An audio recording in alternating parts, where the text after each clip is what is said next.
How y'all doing, everybody? Yeah, I want to talk about this. Katrina. Katrina. Woo, I had a cousin named Katrina. Okay? I had a cousin named Katrina. We're going to look at a little couple things how they did with Katrina. Let me cut it up. Look at this. Experts predict the date, the time, even the place where she will strike. Yeah, they know all this stuff.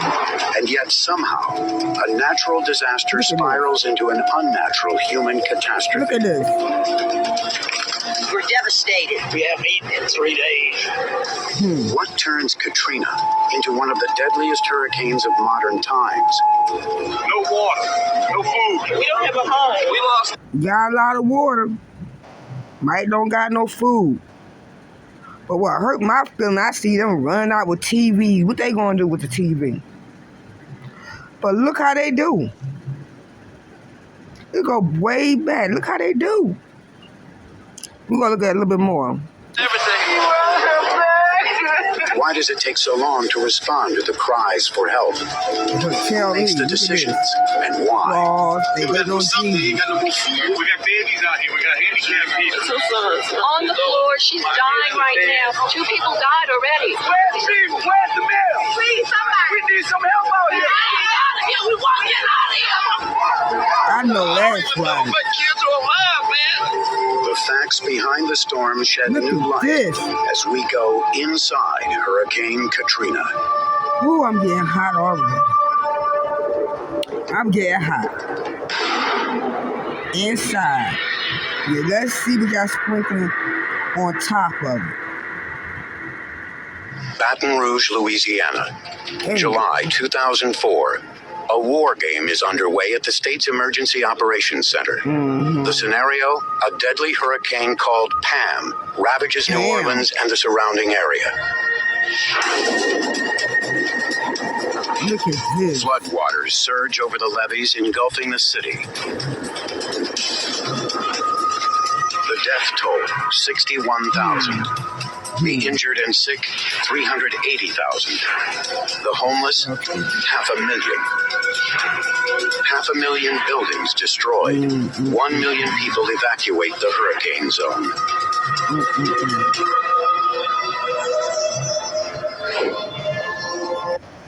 Hold on, I don't like all that there. They play too much. Play too much.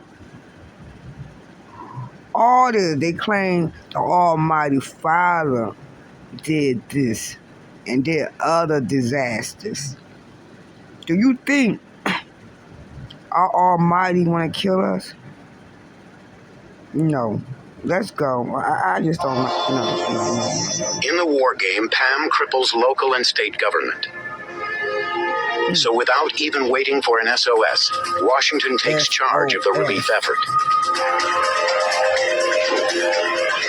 After a week of these doomsday scenarios, the disaster officials have a preliminary plan.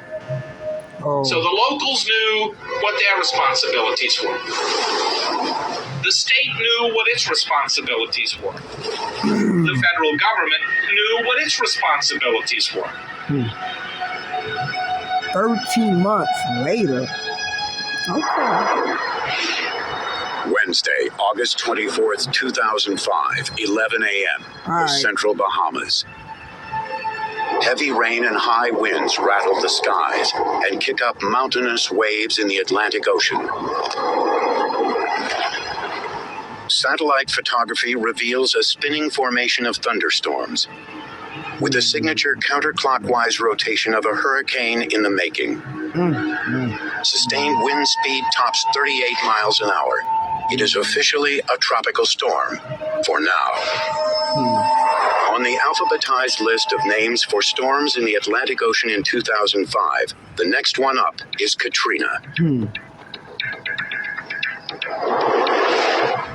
Miami. The National Hurricane Center issues an advisory. Hurricane conditions are possible in South Florida within 36 hours. 36 hours. Let's be there. Bentonville, Arkansas.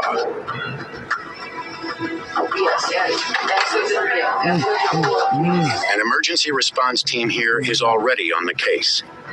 Hurricanes are one of the few disasters that give you lead time, that you can really kind of plan things ahead of time. And for us, it's go, go, go, go until the storm hits. This response team is using that lead time to gather truckloads of supplies that people need in an emergency, including bottled water, flashlights, and Pop-Tarts. But Jason Jackson is not part of a government disaster plan. He works for Walmart. Thursday, August 25th, 3:30 p.m. Katrina's wind speed hits 74 miles an hour. That means she's now a Category 1 hurricane, able to topple trees, down power lines, and damage homes. At the high end of the scale, a Cat 5, with winds above 155 miles an hour, can decimate entire communities, killing anyone in its path. Look at this. 6:30 p.m. Hurricane Katrina comes ashore. She pummels the coast of Florida and heads inland. She leaves 14 people dead and causes $460 million in damages. For a Cat 1, she packs a serious punch. The reason? Katrina's swirling winds are high, but she moves over the state slowly at only 8 miles per hour. An average hurricane usually moves at about 15 to 20 miles per hour with its forward speed. So it basically hung over Florida for an extended period of time, exposing them to relatively weak but hurricane-force winds nevertheless. Katrina's foray into South Florida has cost her energy. Hurricanes typically lose strength over land. That's because they draw their power from warm water, like an engine burning fuel. Once she's out over the warm Gulf of Mexico, Katrina re-energizes. Mexico. The conditions were very right because the sea surface temperatures were over 80 degrees, which is the minimum you need for the formation of. I thought it supposed to be over there in Florida. Now it's over there in Mexico. Okay, I get it. Hold up. I might got rewind it, but I know he said Mexico. But first I heard was Florida. Alright, they not gonna confuse me today. Now I thought Miami, Florida, and New Mexico was two different, you know what I'm saying, places. That's what I thought. But hold on, let me see what they trying to say. No, let's go. Friday, August 26th, 11:30 a.m. Katrina strengthens. She's now a Category 2 hurricane and could become a 3 within the next 24 hours. Her next target, anywhere from the Florida Panhandle to Louisiana. Along the Gulf Coast, the Red Cross and Salvation Army are on the move. They open shelters and mobile feeding units. So before the storm hits, we're moving people, and we're also moving our supplies. We pre-position our supplies in warehouses around the Gulf Coast.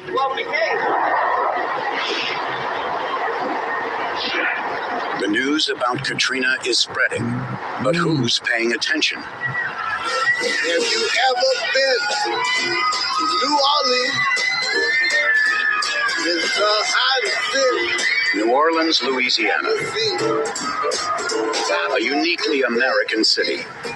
A rollicking mix of French, Spanish, Creole, Cajun, and African influences. A place with its own beat. A city of 500,000 people spiced with jazz, voodoo, and gumbo. Drop me off in New Orleans, man. The good times roll on the very fragile soil of the Mississippi Delta. This major port city is built almost entirely below sea level. It's shaped like a crescent and surrounded by water. The Gulf of Mexico 100 miles to the south, Lake Pontchartrain to the north, and the Mississippi River winds through it. On average, the city streets are 6 feet lower than the Gulf. It's protected by one of the world's largest systems of earthen levees and flood walls. But some of the levees are slowly sinking and in need of repair. On Friday at 5 p.m., Katrina is northwest of the Florida Keys. With every passing hour, she sucks in energy from the warm water. She's projected to grow into a very dangerous Category 3 hurricane with winds up to 130 miles per hour. Katrina now appears to have settled on a target west of the Florida Panhandle. She is fast becoming a monster. From Washington, D.C. to Louisiana, local, state, and federal officials know Katrina is coming. We're dealing with Hurricane Katrina. Baton Rouge. Here at the Louisiana Emergency Operations Center, officials are in battle mode. Several times a day, they strategize on the phone with emergency planners around the state, the ones who will be on the front lines if disaster strikes. One local official recorded these calls and provided them to the producers of this documentary. They reveal what officials say to each other and how they plan up to the very moment that Katrina strikes. Would like to point out or let you know, too, that the governor is monitoring the call. When I go to state police, there are no road closures at this time. We've prepared all of our assets for deployment and placed all our personnel on standby. For this hurricane, as with every natural disaster in the U.S., local and state officials are the primary and most critical line of defense. Shelter Task Force, any reports at this time? No report, we're just in the alert phase. Red Cross is opening a forward operations office tomorrow morning here in Baton Rouge to begin to stage resources from other states coming in that will be available for Louisiana and our neighboring states in case of the storm coming in. Everything starts from the bottom up, and there's an old saying, all disasters are local. Even before a hurricane hits or flood waters rise, the states will often ask the federal government to get involved. That's where FEMA, the Federal Emergency Management Agency, comes in. FEMA is supposed to strategize with the state and come up with a plan of attack. The state kind of acts as the broker, coordinating what the local needs are and giving us a picture of what the gross needs are, so to speak.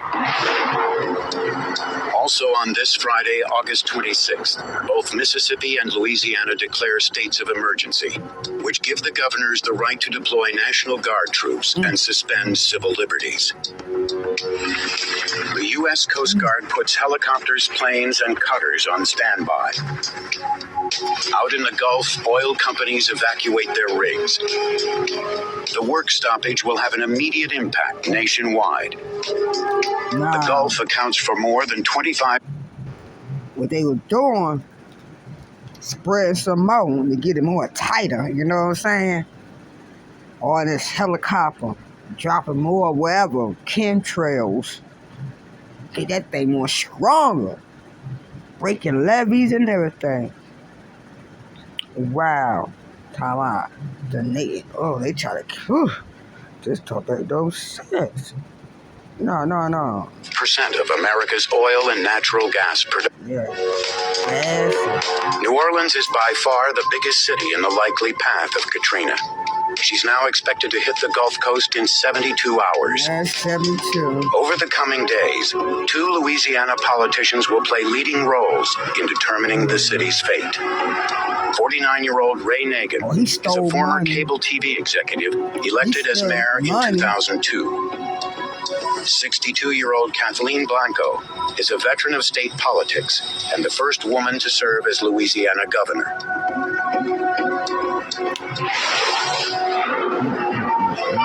It's Friday night in the French Quarter.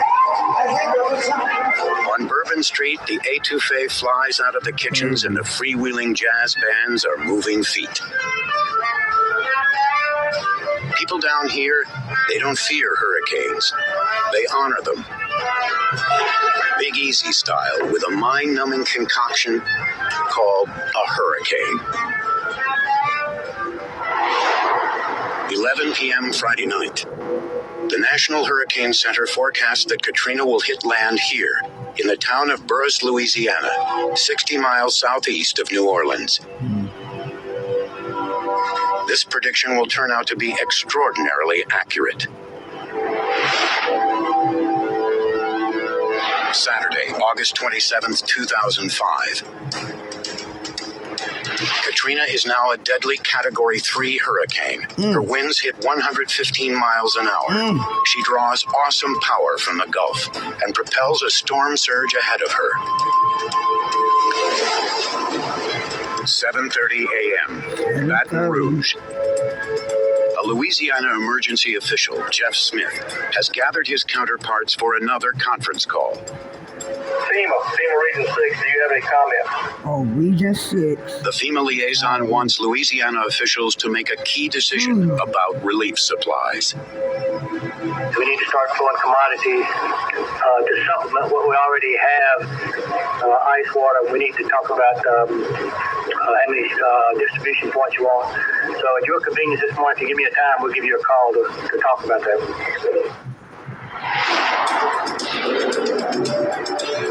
Evacuations are underway this morning in low-lying areas south and east of New Orleans. Under the state's emergency plan, those counties, or parishes as they call them in Louisiana, are the first to evacuate because they're the most vulnerable. The policy is very simple.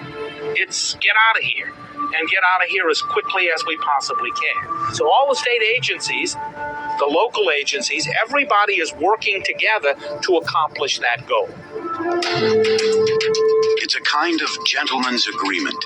The goal is to let people in the surrounding communities get out of harm's way before traffic from New Orleans clogs up the interstates. For the city, the process begins at the point when forecasts say that tropical storm force winds will hit the coast in 30 hours. That point is approaching this afternoon. 30 hours. 1:30 p.m. This is not a test. This is the real deal. I don't want to panic you. In accordance with this plan, New Orleans Mayor Ray Nagin urges people in the lowest lying areas within the city to evacuate. We want you to be ready. We want you to be safe. And most importantly, like the governor said, we want you to be calm. The mayor also announces that he will open the Superdome the following morning, Sunday, as a shelter of last resort. The Superdome is a 70,000-seat stadium and home to the New Orleans football team, the Saints. It was built to withstand 200-mile-an-hour winds. By late Saturday afternoon, both Louisiana and Mississippi triggered their emergency highway evacuation plans, using all lanes for outbound traffic.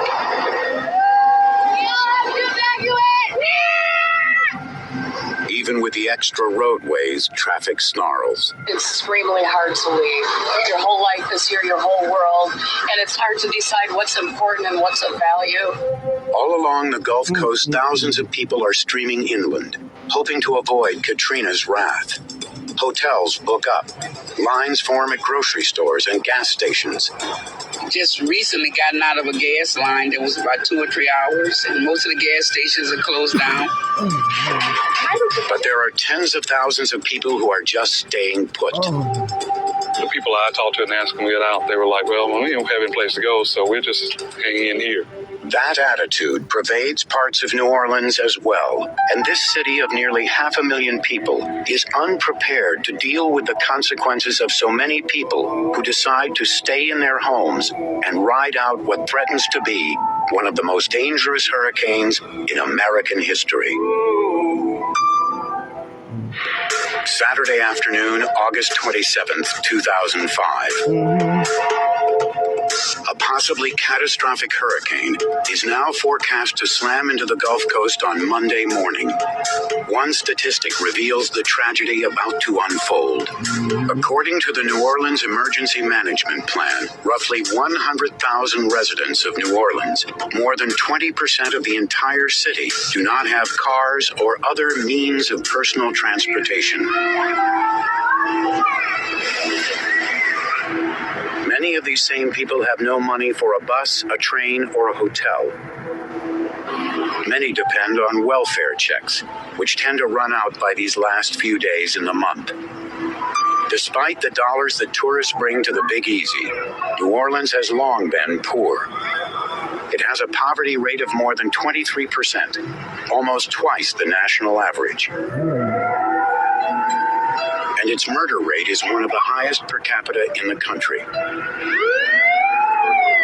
Many of the city's poorest residents live here in the sprawling 9th Ward. People live in ramshackle housing that sits as much as 4 feet below sea level.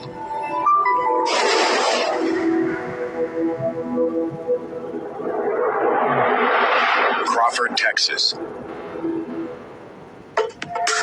President Bush is on vacation today at his ranch. He receives and signs a request from Governor Kathleen Blanco to declare a federal state of emergency in Louisiana. The White House can now direct any federal agency to use its resources to help the area. Saturday evening. FEMA has dispatched 5 search and rescue teams to Shreveport, Louisiana, and Meridian, Mississippi. FEMA positions the teams totaling 262 people out of the line of fire, but close enough to perform rescue operations after the storm hits. FEMA headquarters, Washington, D.C. An emergency specialist and union president named Leo Bosner is also tracking Katrina.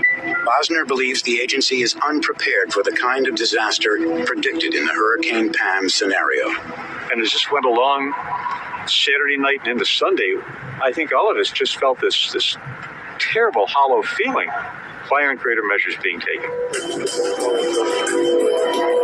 The director of FEMA is 50-year-old Michael Brown. He's been running it since 2003 and has handled disasters including California wildfires and the Columbia Space Shuttle explosion. FEMA is not the organization it once was. After 9/11, as the country focused on preventing another terrorist attack, Congress voted to downgrade FEMA from a cabinet-level agency. In 2003, it became part of the new Homeland Security Department.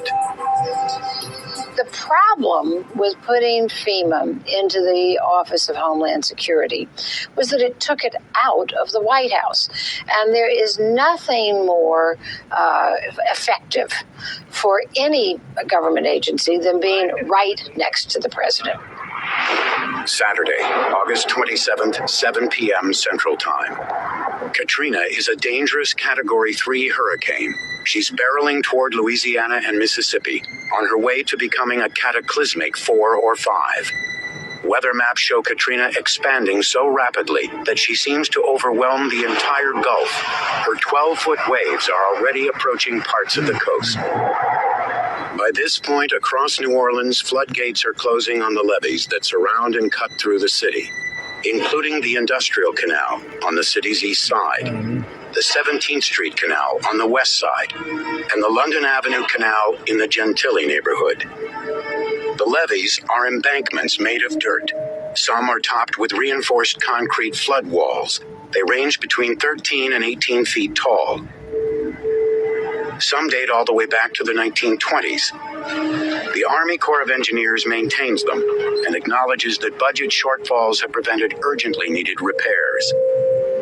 The levees are built to protect New Orleans from the storm surge of a Category 3 hurricane.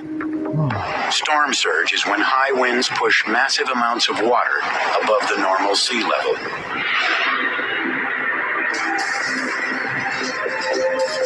As thousands of people stream out of New Orleans on Saturday night, jazz trumpeter Kermit Ruffins is headed back in. He's just finished a gig in San Diego. I said, man, I need to get home real quick and board up my windows and get my family together and get out of here. Ruffins is not quite ready to evacuate. He secures his house, then heads to the French Quarter to bar hop. Bars are packed. Saw a lot of friends and real typical New Orleans humor. Hey man, this place will be underwater tomorrow. President Bush declared a pre-hurricane state of emergency. 9:30 p.m. Louisiana Governor Blanco joins the conference call with emergency officials. She reports on her latest conversations with FEMA. the FEMA officials tell me that that this is very unusual, that a president hasn't done this since 1992. So it's been years. I think that indicates the concerns at the highest levels of government in this nation.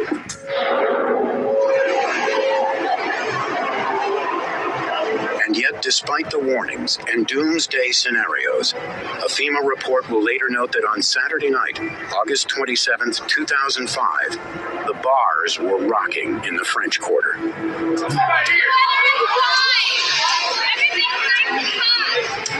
After midnight, as the Big Easy slowly winds down, Hurricane Katrina proves the forecasters correct.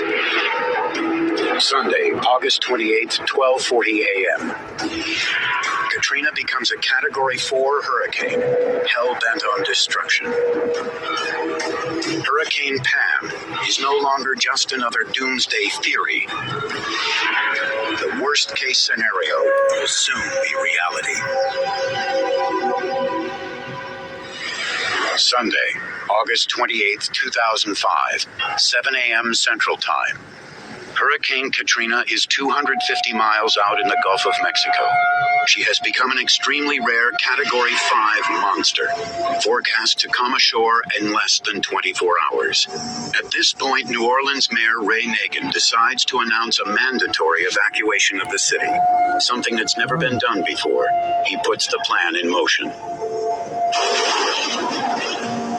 Baton Rouge, Louisiana. We'll now go to our parish reports. Orleans.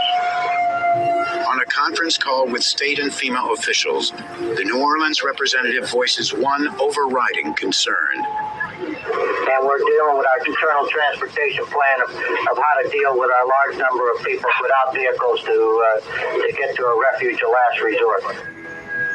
8 a.m. The refuge of last resort, the Superdome, begins taking in evacuees. Behind the scenes, FEMA Director Michael Brown expresses frustration that a mandatory evacuation has not yet been announced.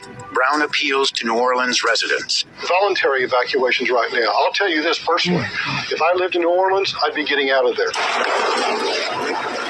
Crawford, Texas, 9:25 a.m. It's nice to say that you ain't got no money. You ain't got no car. It's nice to say that. But where y'all at? Where y'all at? Somewhere. Where y'all at?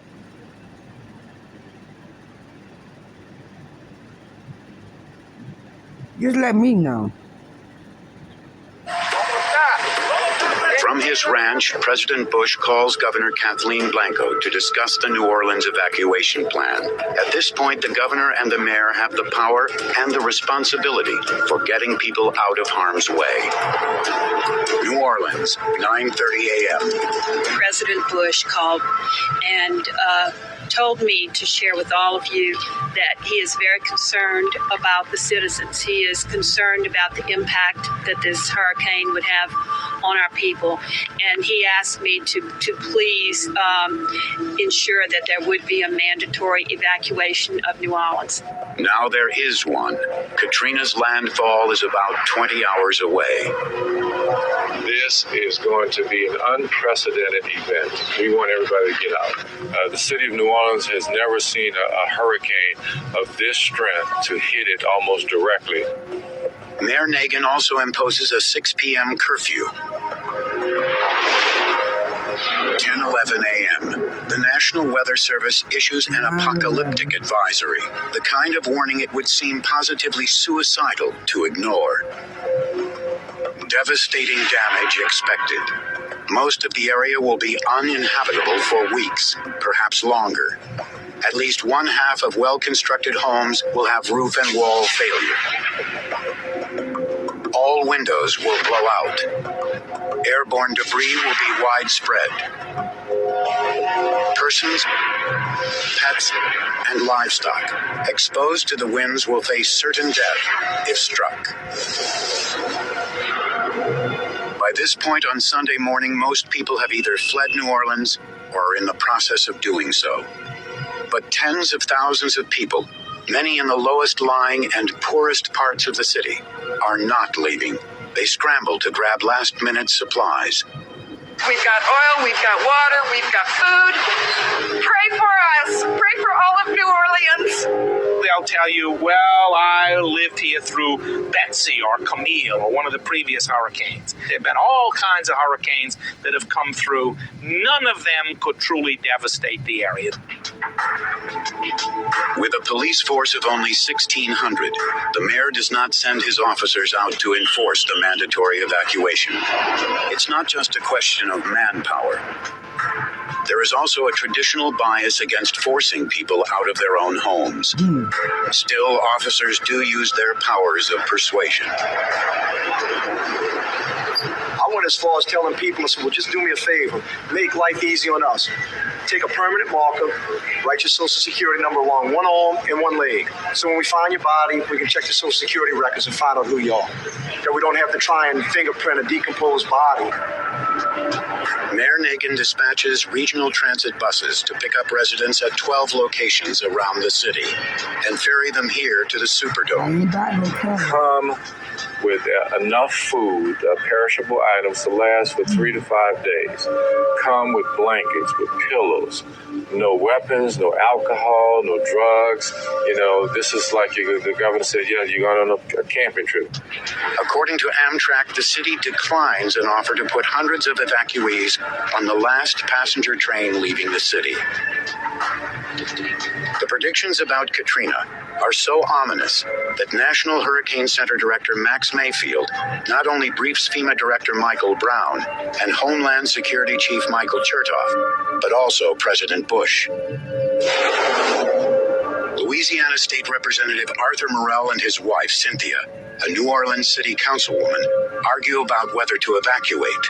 He and my son did not want to leave. They were going to ride out the hurricane. And I said, oh, no. Jazz trumpeter Kermit Ruffins has already boarded up his house. Now he and his fiancée consider whether to hit the road.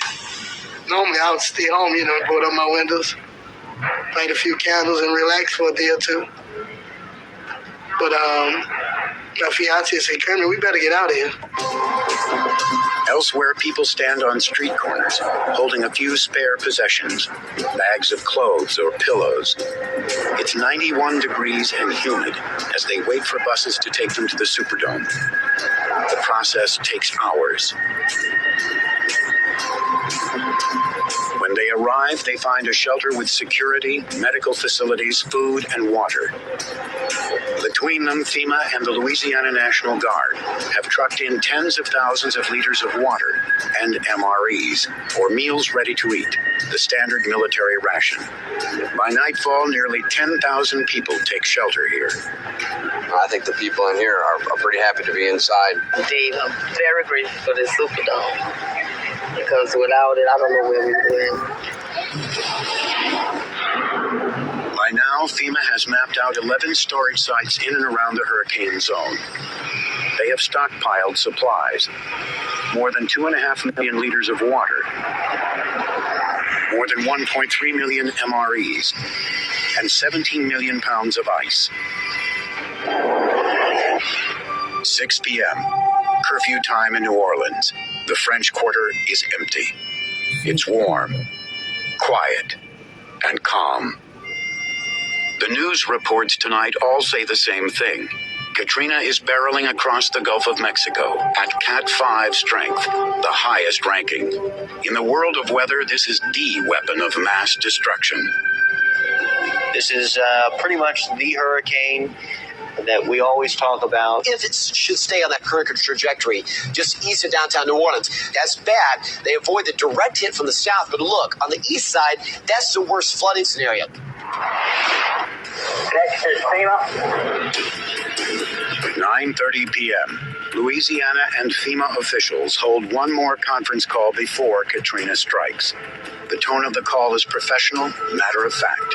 But it seems the state and FEMA are still pinning down some basic details. FEMA GSS 6 here. We would like to get some additional physical addresses for the general population shelters across Louisiana. I did send an email down to Kitty. The National Weather Service gives a dire flooding report. Yeah, you're you're pretty much going to have storm surge values around 18 to 19 feet outside your levee system. So that's going to cause you overtopping, probably both your federal levees and your parish levees. That's going to be an issue. There'll be major overtopping in your area. Monday, August 29th, 2 a.m. Central Time. Katrina starts to lose energy as she nears land and hits shallow water. She weakens to a Category 4 or possibly a 3. Her leading edge is now lashing at towns along the coast of Louisiana and Mississippi. Her winds roar through... To me, probably a Category 7. Now watch this. Dark neighborhoods. At least 1 million people have moved out of harm's way. But along the Gulf Coast, many people are riding out the storm in century-old homes, scattered shelters, and the Superdome. This is where they will stay. Katrina is here. Time has run out. Monday, August 29th, 2005. The nightmare is real. The brutal assault of Katrina begins. 4 a.m. Central Time. Katrina's monstrous winds push a storm surge of 14 to 17 feet toward the Louisiana coast. 5:02 a.m. Parts of New Orleans lose electricity. The Superdome goes dark. The structure has backup generators, but they run only reduced lighting. About 10,000 people here inside the dome listen as the air conditioning system shudders to a halt. Most of the evacuees remain calm. Everybody nice, they fed us, and we just waiting till we ride the storm out. 6:10 a.m. Katrina storms ashore in Plaquemines Parish, Louisiana, 60 miles southeast of New Orleans. Our account of how the hurricane now decimates the city is based on the first comprehensive analysis of the events by the Louisiana State University Hurricane Center. First, the gargantuan storm surge pushes up the Mississippi River. It also races here into the Mississippi River Gulf outlet and here through Lake Bourne, converging in this area known as the funnel.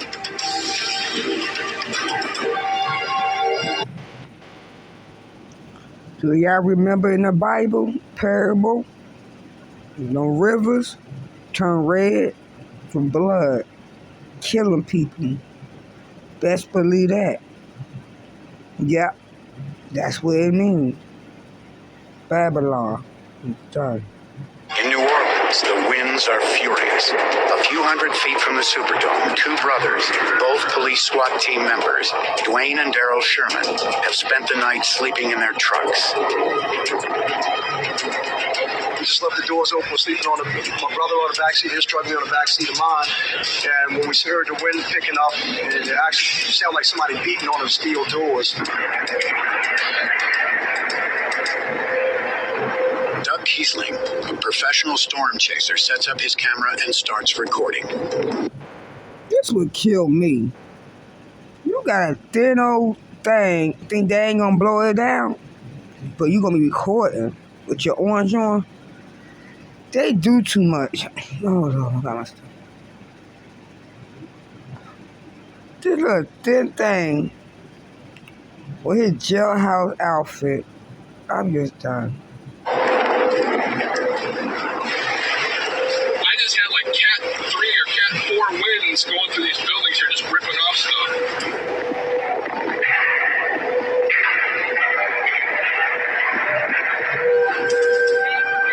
Evacuees in the Superdome hear a heart-rending noise.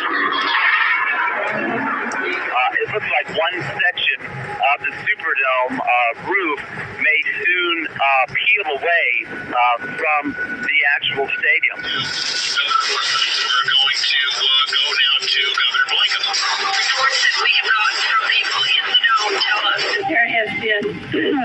a portion of the roof that is leaking. Water pours into the stadium. Katrina's winds tear at the roof as she rips away 15-foot-long sections.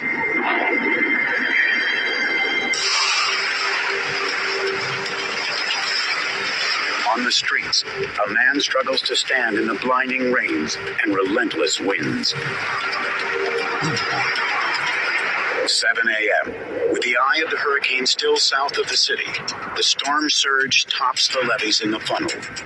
St. Bernard Parish begins to flood on both sides of the Intracoastal Waterway. So does the lower 9th Ward in New Orleans. Here, all along the Industrial Canal, Katrina's floodwaters now overtop the levees. Water starts cascading into the city, flowing from the canal both east and west. 7:30 a.m. We'll now go to our parish reports.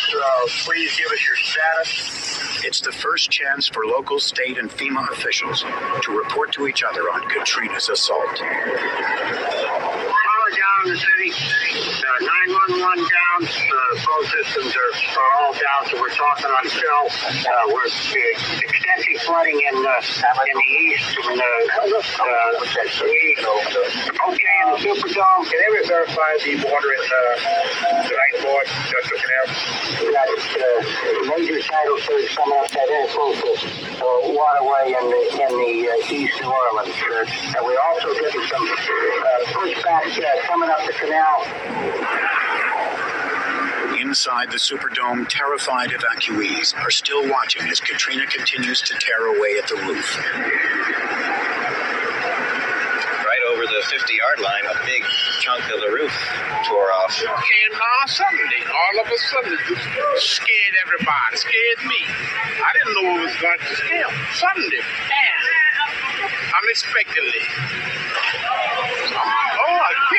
Look at it. At that point, nobody knew if the building was going to hold. 7:45 a.m. By now, in the lower 9th Ward, the storm surge has begun to erode the earthen levees. Along the eastern side of the Industrial Canal, the levees now suffer an explosive break. The lower 9th Ward and New Orleans East flood rapidly. The floodwaters reach to 12 feet above sea level, completely submerging many homes. The flooding in East New Orleans accelerates as the storm surge begins to overtop the levees on Lake Pontchartrain. The city is going under. At this moment, storm chaser Doug Kiesling is driving through downtown New Orleans. He meets a man who knows more about the flood consuming the city than the reporters on the scene. How you doing, man? I had to leave out of my house, man. I don't know whether that water's coming over that levee or what. The last I heard, it's not. So you haven't heard about that water coming over that levee from the lake? No. Check it out. Because the water started rising so high in my 2-story apartment, I had to get out. Back on the conference call in Baton Rouge, the emergency director for St. Bernard Parish asks the state official Jeff Smith for emergency supplies. I also need that water in MREs as soon as possible. We've got those requests as well, and as soon as we can work them, we'll be getting them to you. 10 a.m. Katrina now whirls north and slightly east and delivers a direct strike near the Louisiana-Mississippi border. She decimates towns including Slidell, Louisiana, as well as Waveland, Bay St. Louis, Pass Christian, Gulfport, and Biloxi, Mississippi. We're in Gulfport, right on the coast. Other storm chasers here describe the scene. We got a big storm surge coming in now.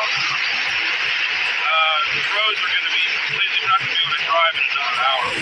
Well, we had to make it back to the hotel. Let's take a look outside and see what we got here. Well, there's the Gulf of Mexico right there, coming into our parking lot. Man, and we're just about an hour and a half away from the worst winds. Water's coming in the room. Oh, man. It comes in wherever he turns.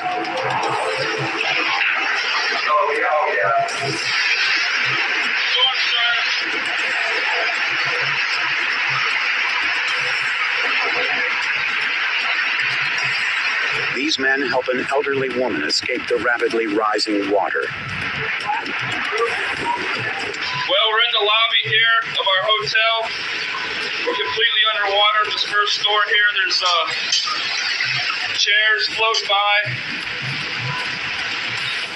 The enormous surge lifts up this car and rams it into the lobby doors.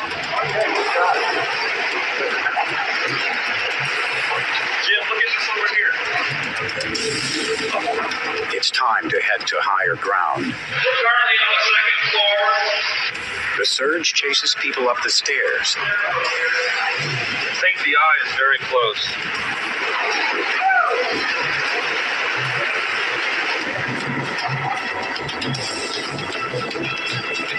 This is the eye wall. We're in the eye wall. Oh my God. That's the storm surge coming in. Look at the storm surge coming in. The mayor of Gulfport, Mississippi, Brent Warr, is at his mother's house. On his two-way radio, he monitors police dispatch. And you can hear the anguish in their voice. And all I could do is sit there and listen to it, hour after hour. And then finally the lady said, they were swimming for it. And I don't know whether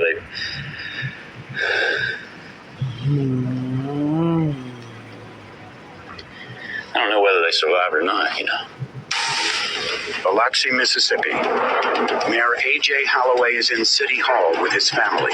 He watches Katrina's merciless assault on his city. And then we look down towards the beach, and all of a sudden we see these big waves coming. And they were just coming, and one right behind the other one. And then we started seeing debris washing up. We started seeing parts of buildings. I could recognize the buildings. I knew where they were. I knew what they looked like. Then we see furniture floating all around. And Oh, there goes the house. The house is floating away. then we started seeing cars floating by. And of course, tin off the buildings and shingles, just sort of like the Wizard of Oz, Heading further east, Katrina swallows Mobile, Alabama, submerging some parts of the city in as much as 10 feet of water. Back in New Orleans, Katrina is keeping her worst nightmare for last, as her winds push the storm surge against the levees on Lake Pontchartrain. And yet, at the very moment that New Orleans is drowning, journalists here are unaware of the catastrophe unfolding elsewhere in the city.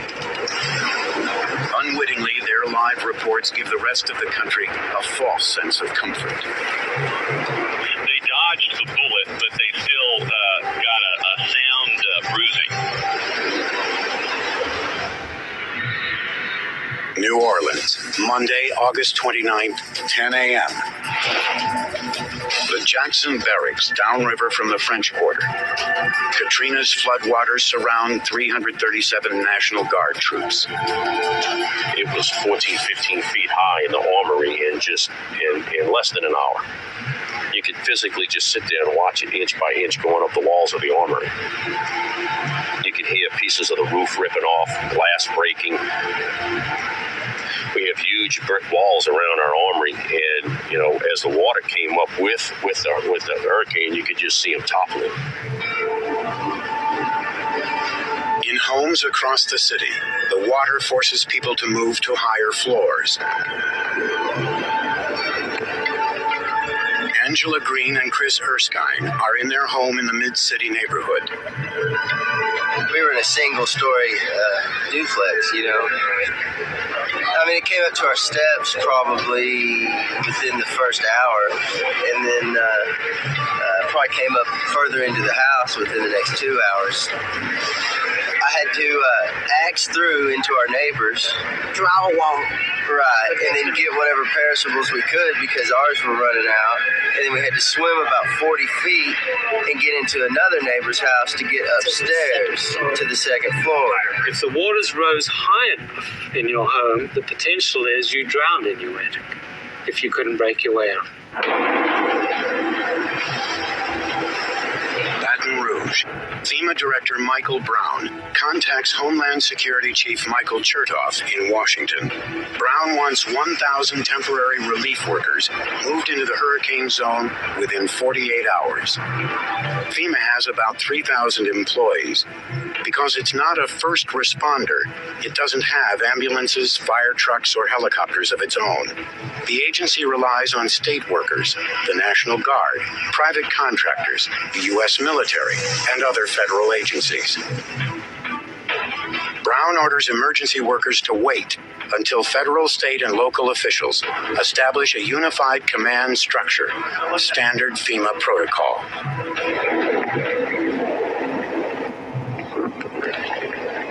Sorting through that in the fog of war can be very difficult, because it's the very time when it's the hardest to do that, to be able to say, hey, whoa, slow down here, let's work through this.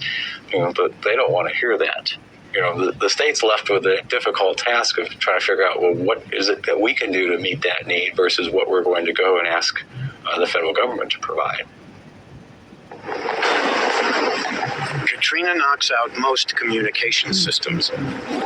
Phones are out. TV and radio stations cannot broadcast. Even satellite communication is unreliable. To meet the first responders' victims. A 3-star Army General Russell Honore will receive orders later today to oversee the military response. They doing too much. They too close. But I ain't gonna say nothing. I'm not going to say Katrina. And when the first responders become victims, they have a challenge in communicating and coordinating. The worst blow from Hurricane Katrina is about to hit New Orleans. Her eye is now northeast of the city. As her winds swirl counterclockwise, she pushes a colossal storm surge up and over the levees here on the south side of Lake Pontchartrain. Storm turns this way, it pushed all that water back in this direction, forcing it into these canals, into the intercoastal waterway. Floodwaters race into both the 17th Street and London Avenue canals. The levee walls here along the London Avenue Canal start to creak and bend outward. Then near the Mirabeau Avenue Bridge, the walls on the east side of this canal collapse. Floodwaters cascade into the city. 10:30 a.m. The levee wall along the west side of the London Avenue Canal now fails. So does the eastern levee on the 17th Street Canal near the old Hammond Highway Bridge. That breach sends floodwaters into the western portion of Orleans Parish. The average home in New Orleans is drowning in 6 to 9 feet of standing water. Everything was damaged. I didn't see one thing that was not damaged. One house, one business. I particularly noticed that almost every roof was damaged. And I knew at that point we had a big problem. Rescuers are now heading out into the floodwaters. Among them, New Orleans police officers Dwayne and Daryl Sherman. We started receiving reports where there was just hundreds and hundreds of people stranded in attics and on roofs. New Orleans Times-Picayune photographer Alex Brandon joins the Sherman brothers and documents the search and rescue mission. We decided at that point to make our way down. We had to take a chainsaw and the entire SWAT team to clear a path because of all the oak trees that were down. There's already people inside in their attics yelling for help. At that point, you're saying to yourself, and you're looking at what you know when you used to patrol as the lower 9th Ward was now a lake. It just so happened it was full of houses. Okay, you said, this is going to be bad.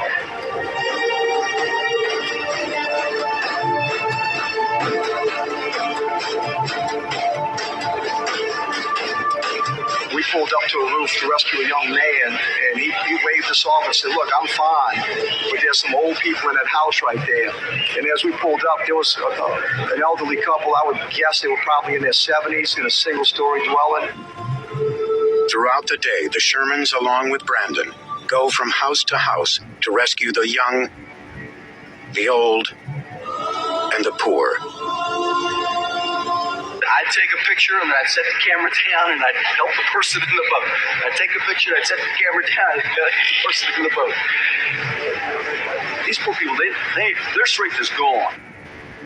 Gratitude is immediate. At one point, Brandon photographs entertainer Fats Domino moments after his rescue from his house. General Honore regards Katrina as a worthy adversary. What this storm did was a classic military. They keep showing their Noah's Ark boats and dogs. Taking a picture and putting it down, then picking them up. Taking a picture, putting it down. And usually where am I getting them people out that water? And I'm tired of looking at, I love my pets because I got birds. But my thing is, dang, not doing too less, man. This don't make no sense.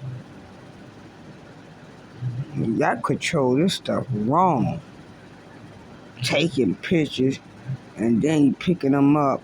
Then you showing us dog, showing Noah boat art. Wow, I'm just really done. This Bible was a operation.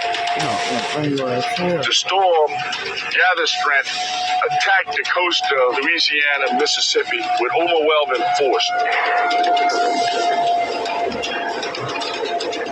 One of the things that a military attack you'd want to do is to cut the enemy's ability to communicate.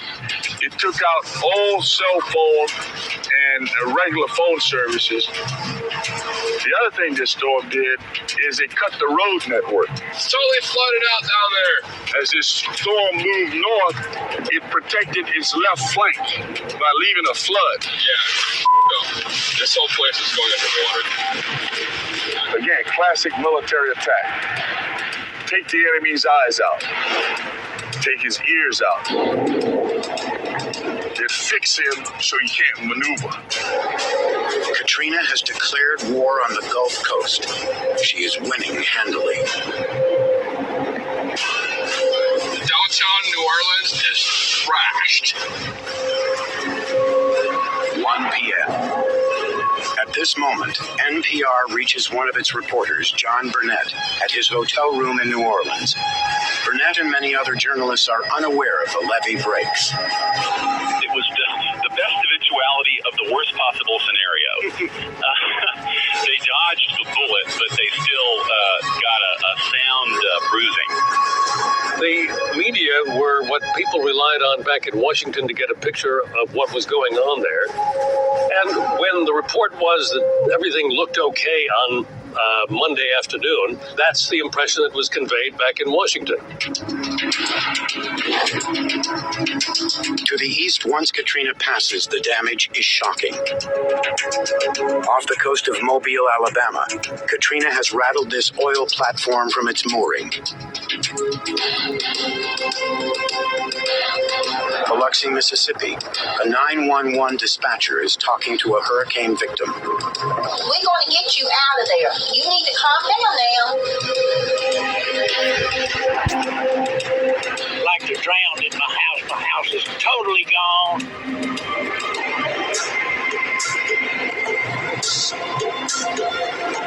The floating gambling barges in Biloxi and Gulfport have taken a direct hit. Katrina hurled the Grand Casino in Gulfport 150 yards onto US 90.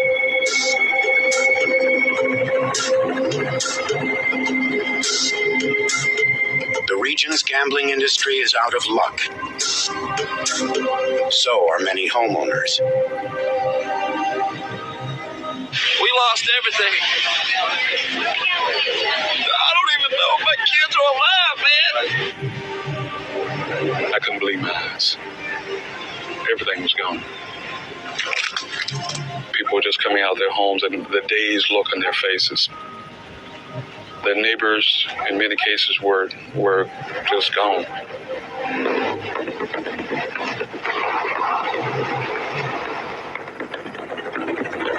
Monday afternoon, nature's fury and the politics of disaster are on a collision course. Baton Rouge, Louisiana. FEMA Director Michael Brown reports back to both Homeland Security and the White House. The scope of the natural disaster is unprecedented.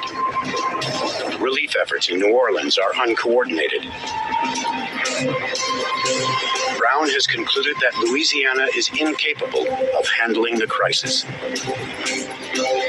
As night falls, some survivors wade through the brackish water as corpses float by.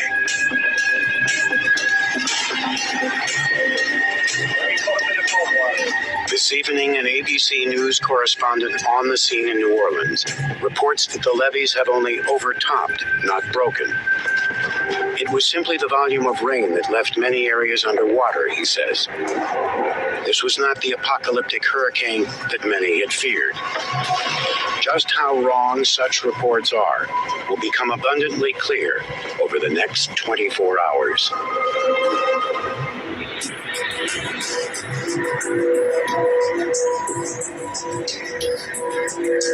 Tuesday, August 30th, 2005. As the morning sun illuminates the shattered Gulf Coast, early risers in other parts of the country are greeted with surprisingly good news. A New York Times headline is one of many reports expressing relief. Escaping feared knockout punch barely, it says. New Orleans is one lucky big mess. Here's the real scene Tuesday morning in New Orleans.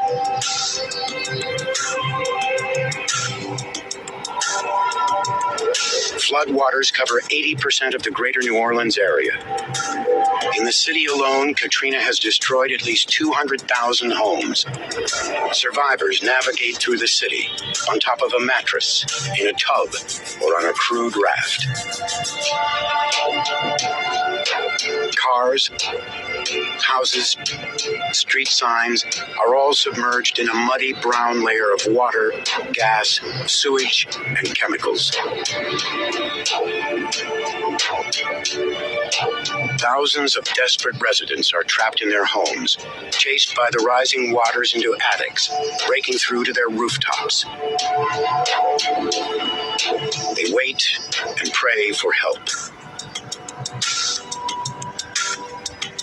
A depleted police force struggles to come to the city's aid.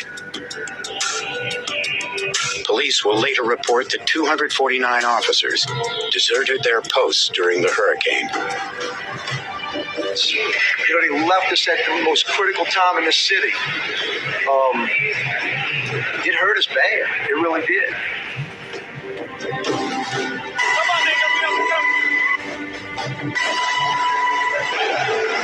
And yet, rescue missions are in full swing. Leading the charge, the U.S. Coast Guard, National Guard units, FEMA search and rescue teams, and the Louisiana Department of Wildlife and Fisheries.